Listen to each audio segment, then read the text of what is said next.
Assalamualaikum warahmatullahi wabarakatuh adik-adik. Nah, jumpa lagi nih dengan Kakak Almiza.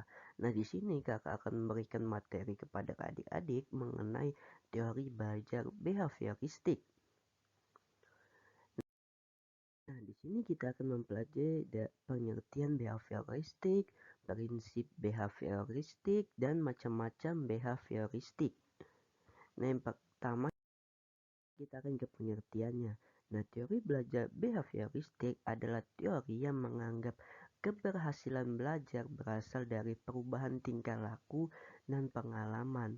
Nah, teori belajar behavioristik ini dia dikatakan belajar apabila siswa ini mengalami perubahan.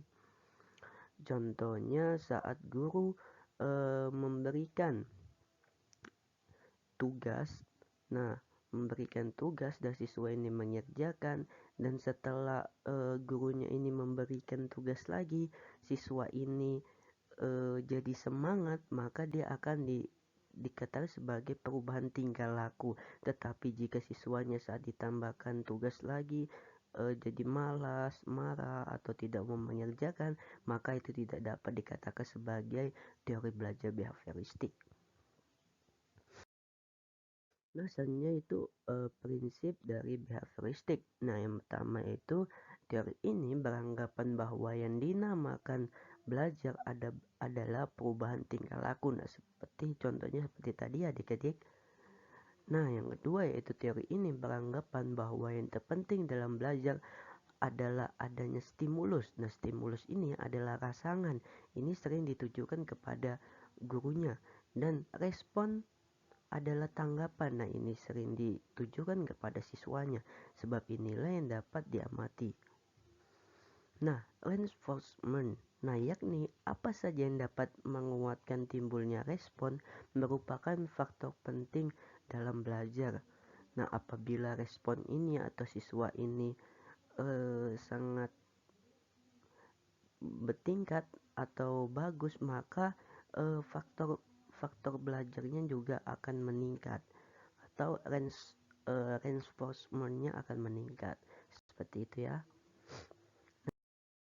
Nah, selanjutnya yaitu macam-macam behavioristik. Nah, teori belajar conditioning atau klasik atau classing conditioning. Nah, teori belajar konsionisme, orang yang menciptakan teori ini adalah Edward Lee Thorogood. Nah, teori ini menekankan bahwa belajar melibatkan pembentukan koneksi atau hubungan antara rangsangan dan tanggapan yang dibentuk melalui pengulangan.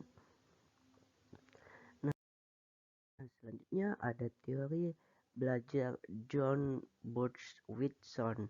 Nah, karakter ini mengembangkan teori belajar berdasarkan temuan Ivan Pavlov.